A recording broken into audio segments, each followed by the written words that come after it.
ওদিকে বাতাস আর এদিকে বাতাসা।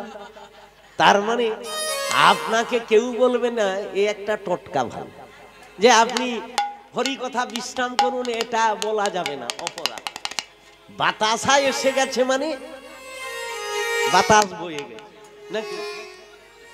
এই জন্য বলছে সাদের বাতাসা তোর লাগি মোর কীর্তনে। মহাপ্রভু এই বাতাসা, যদিও লুটের অনেকগুলো বাধ্যবাধকতা অনেক সময় তর্কের খাতিরে করা হয়, তবে আগে হ্যাঁ না, এটা নিয়ে অনেকে অনেক রকম সিদ্ধান্ত তুলে ধরেছেন যে বাতাসা লুট করার পক্ষে বিপক্ষে অনেক কথা আছে, যুক্তি দেখিয়ে। তবে যেহেতু মহাজনীয় পদ আছে, লুটের মহাজনীয় পদ আছে না, নেই? পূর্বতন মহাজন পরবর্তীতে অনেক মঠ মন্দির গ্র্যান্টেড করছেন, কিন্তু না। আবার এখন যেটা ট্র্যাডিশন হয়ে গেছে, বাতাসা আপনি লুট করবেন কোথায়, কোথায় লুট করবে এটাকে ভাবতে হবে। যেখানে সেখানে লুট হবে না। এখন মনসা পূজা, কালী পূজা, দুর্গা পূজায় এইসব মায়েরা দুর্বুদ্ধি মানসিক করছে, মার কাছে বাচ্চা ভালো থাকুক তার ওজনে মায়ের কাছে বাতাসা বোকা। এ মাইক্রোফোন ধরিয়া পড়ুয়া মূর্খ এ বলতিছে আপনারা আসুন মনসা মায়ের মন্দিরে উমুক বাবুর ছেলের ওজনে বাতাসা হরি লুট, আর ওর মাইক্রোফোন ছাড়ি করিয়া ঘাড় ধরিয়া বলে ওই দাঁড়া বজ্জে কি বলতি ছুটি, মায়ের মন্দিরে কি লুট হবে? বাতাসা লুট, হরি লুট, তাহলে মনসা লুট বলল না। তা এর কাণ্ডজ্ঞান আছে, এ যে মানসিক করছে আর এ যে প্রচার করে না। ঘরে হরি বসে আছে, মানসিক করছে মনসার কাছে। কি সেটি মনসার কাছে হরি আছে, বিশ্ব হরি। এখন শুনুন, কি বলবো, সময় নাই, বাতাসা আসছে মানে আমাকে বিশ্রাম করে দিতে হবে, না হলে এটা আপনাদের মগজে ধরি দিতাম। লুটের পক্ষে বিপক্ষে যারা বিপক্ষ করছেন না, আজ্ঞা এই যে বাতাসা লুটের বিপক্ষে যারা বলছে, মহাপ্রভু কিন্তু মহাজনীয় পদ রেখেছে যে লুট করবেন কোথায় না, আগে বাজার বসাতে। এটা কি বাজার? কুরপাই বাজার নাকি? এখন আমরা কোথায় আছি? রাধা নামের বাজার। এই জন্য মহাজনীয় পদ, এই পদ এখন কেউ আর শিখেনি কীর্তনিয়ারা, খালি লুট করে দে বলে ও সব নামে সারিয়ে দিবে না। এই পদ আপনাকে শিখতে হবে।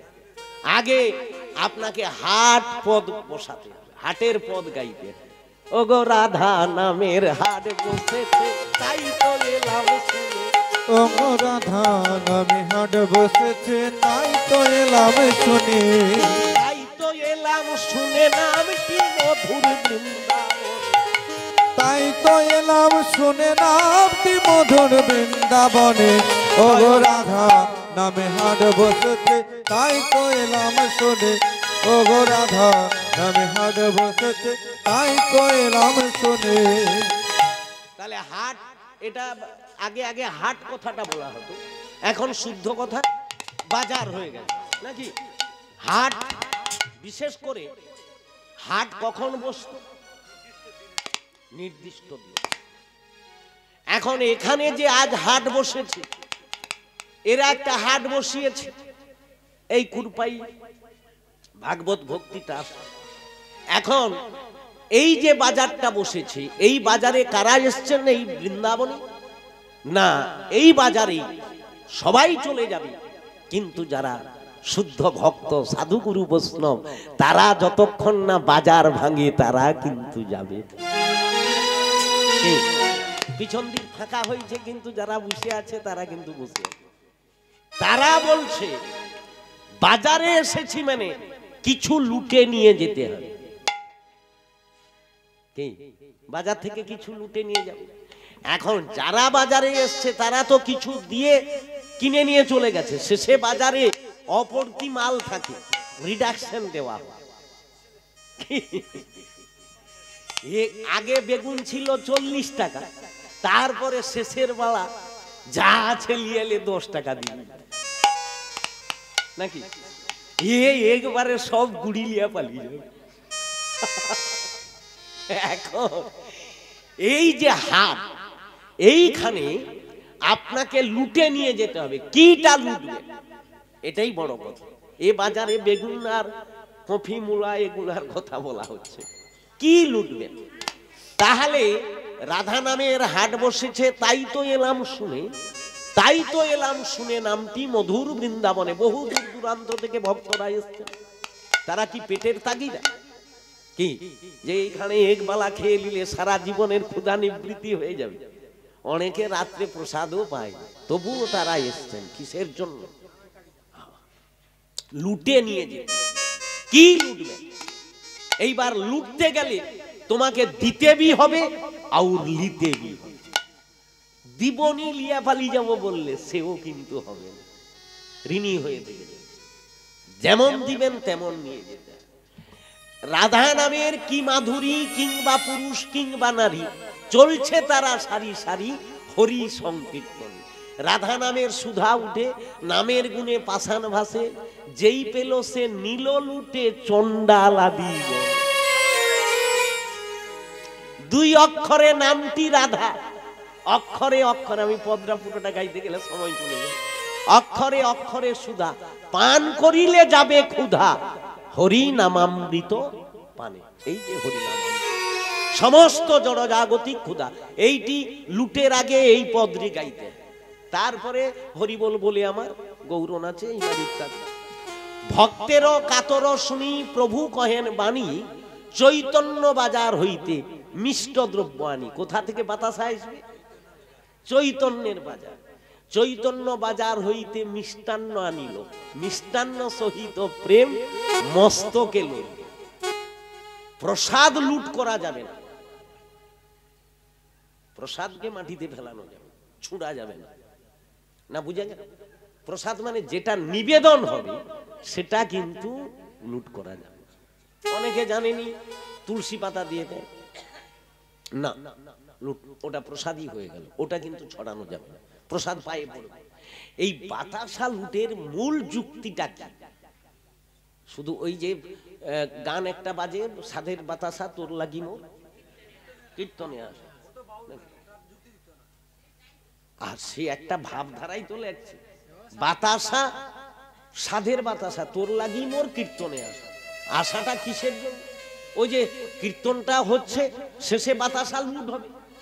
আর আপনারা এসছেন ওই যে যেটা বলছিলাম, আধার আছে, প্রসাদ পেয়ে যাবে, যে যার আশা থাকে। ভক্তের আশাটা কি? না আমি লুটে নিয়ে যাব। কি লুটবেন? না ভক্ত পদ রজ আর পদ ধৌত জল, ভক্তের উচ্ছিষ্ট এই দিন সাধনার সঙ্গে। কারণ কলিযুগের হতভাগ্য মানুষ, এদের বৈষ্ণব সাধুগুরু বৈষ্ণবের প্রতি মনুষ্য বুদ্ধিটা দূরীভূত হবে না, মনুষ্য বুদ্ধি থাকবে। এই জন্য কেউ চরণামৃত ভক্ত পদরজ হুট করে কেউ নিতে চাইবেন। যদিও তর্কের খাতিরে আপনি বৈষ্ণব ঠাকুর বাড়িতে গেল, চরণটা ধৌত করাতে, চরণামৃত তো হয়নি, আর চরণ ওগুলা ধোয়ানো হয়নি। যে এদিকে বহু মণ্ডলী আছে, আমি বলি, গৃহী কি করে একটা জলপাত্র লিয়া রাস্তার ধারে বসে আছে, বৈষ্ণব ঠাকুরগণ আসছে, টানাটানি করিয়া বসিয়া সৌখানে বস করিয়া জল ঢালিয়ে দিল, সে জল চারদিকে বেয়ে চলে যাচ্ছে, এরকম করবেন না, ও অপরাধের সীমানা। চরণামৃত করতে গেলে আপনাকে বাড়ির ভেতরে নিয়ে যেতে হবে, নিরালা কক্ষে, আনজন যেন না দেখে। বিনা আসনে চরণামৃত করা যায় না। চরণ ধৌত জল যেন মাটিতে না পড়ে। এ প্র্যাকটিক্যাল এখন 6 ঘন্টা বুঝতে হবে, ছেড়ে দেন। চরণামৃত আদৌ হয়নি, এগুলো আমরা ফগড়ামি করতেছি, এ শিক্ষা আমরা দেইনি। আবার এ চরণামৃত করার পর যদিও চরণ ধৌত করলো, এ কি করলো, মাথাটাই ঠেকি করিয়া হয় চালে ছিটে ঢে, নাইলে পুকুরে ফেলা। চরণামৃত কোথাও ফেলানো যাবে না। চরণামৃত নতুন পাত্রে স্বগচ্ছিত করে রাখতে হবে, যেটা রসিকানন্দ প্রভু শ্রীপাঠ গোপীবল্লভপুরে লক্ষ বৈষ্ণব চরণামৃত করে এখনো স্বগচ্ছিত আছে। এমনি চরণামৃত আপনার যদি দুর্বুদ্ধি থাকে, এর পায়ে হাজা আছে, নকলা আছে, গুমুট ঘাটে আসছে, ইয়ে খাইলে তো ক্যান্সার হবে। কি এখন সাধুগুরু বৈষ্ণবের এমনি একটু ডগায় লাগিয়ে করিয়া না, এখনো কিছু আমার গোপীবল্লভপুরে দণ্ড মহোৎসবে 110 বৎসরের এক বুড়িমা আসে, সারা জীবন ওই চরণামৃতের উপরে বিশ্বাস করে 110 বৎসর বেঁচে আছে। এক ফোঁটাও ওষুধ খায় না। আমরা গাদা গাদা ওষুধ খাই, অকাল মৃত্যু হরণ মুখে বলবো কি, সে বিশ্বাস তো আমার নেই। বিশ্বাসে বিষ নাশ, অবিশ্বাসে সর্বনাশ। তাহলে এরা চরণামৃত খাবে না? চরণামৃত, অধরামৃত আর পত্রেশের, অধর মানে বদন, আর পত্রের শেষ, এই 3 পাইলে হয় গোলকে প্রবেশ। ভক্ত পদরজ আর পদধৌত জল। মহাপ্রভু চিন্তা করলো, কলির হতভাগ্য জীব, এরা বৈষ্ণব চরণামৃত, বৈষ্ণব পদরজ, ভক্ত পদরজ এরা গ্রহণ করবে না, ডাইরেক্ট নেবে না। তাহলে এদেরকে ইনডাইরেক্ট ভাবে ঢুকাতে হবে। সুগার কোটিন ব্যবস্থা দিলেন। সুগার কোটিন মানে বুঝেন, হেমোপ্যাথি ওষুধ দিতে গেলে ওষুধটাকে ধরে রাখার জন্য গাবুল দেওয়া হয় না, সুগার। মহাপ্রভু সুগার কোটিনের ব্যবস্থা। কি ব্যাপারটা না, যেখানে আমার সাধুগুরু বৈষ্ণবগণ এসে হরিনাম সংকীর্তন করলো, সেই জায়গাটি এই বৈষ্ণব পদরজে, এই জায়গাটি আজকের এই যতজন এসছেন, এই যে যত পদরজ পড়েছে, এই জায়গাটি বৃন্দাবন ভূমিতে পরিণত হয়ে গেছে। তাহলে এরা হুট করে যেহেতু চরণামৃত ভক্ত পদরজ নেবে না, তাহলে হরিনামের শেষে এই বাজার ভেঙে যাওয়ার সময় এইখানে যদি আমরা বাতাসাটা ফেলে দেই, এই বাতাসা পড়বে কোথায় গিয়ে না বৈষ্ণব পদরজের সঙ্গে মিশ্রণ হয়ে যাবে। আর বাতাসা মিষ্টি জ্ঞানে সুগার দিয়ে যেমন হেমোপ্যাথি ওষুধ ঢুকানো হয়, বাতাসা কোথায় পড়ছে এ জ্ঞান তখন মানুষের দিশাহারা হয়ে যাবে। সেটা আবর্জনায় পড়ু, নোংরায় পড়ু, বাতাসা লিবে কি প্রেম সে বদনে তুলে দিবে, আর বাতাসার দ্বারায় পদরজ চলে। হরিবোল হরিবোল। কথা বুঝানো গেল? তাহলে পক্ষে বিপক্ষে যারাই যে কথা বলুন না কেন, মহাপ্রভু বাতাসা লুটের বিধি ব্যবস্থা দিয়েছেন। কেন না, এটি হাট, আর এই হাটের শেষে আপনি লুটে নিয়ে যাবেন কি চরণামৃত, অধরামৃত আর পত্রের শেষ। এক চরণামৃত নিতে হবে, আর অধর মানে এতক্ষণ কি পান হচ্ছে, অধরামৃত, আর শেষে মহাপ্রসাদ। পত্রের শেষ বলা হয় মহাপ্রসাদ, বুঝেন? আবার কি বুঝেন? ভগবানে নিবেদন করলে প্রসাদ। আপনারা প্রসাদ পাওয়ার সময় কি বলছেন? মহাপ্রসাদে গোবিন্দ। আপনাকে ঘুরিয়া যদি কেউ বলে মহাপ্রসাদ হচ্ছে, আপনি উত্তর দিতে পারেন? ভগবানকে নিবেদন করলে হয় প্রসাদ, কিন্তু মহাপ্রসাদ কোথায় হয়? এইখানেই তো আমরা আইনে ঠকবো। কিন্তু না, মহাজন তো প্রসাদে গোবিন্দ নামে বলতে পারে। মহাপ্রসাদে গোবিন্দ নাম ব্রাহ্মণ বস্তু স্বল্প পুণ্যং বদাং রাজন বিশ্বাস নৈবদ।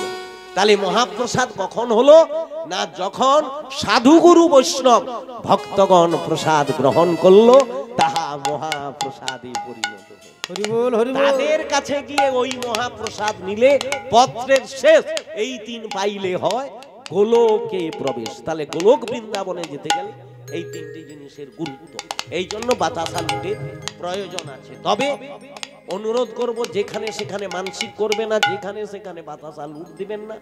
সেখানে যদি সাধুগুরু বৈষ্ণব হরি নাম সংকীর্তন করে, হরি কথা পরিবেশন হয়, সেখানটাই বাতাসা লুট হবে। এছাড়া ওই মনসা মন্দিরে, দুর্গা মন্দিরে কাড়ি কাড়ি বাতাসা লুট করবেন, ও বাতাসা খাইলে ক্যান্সার হবে।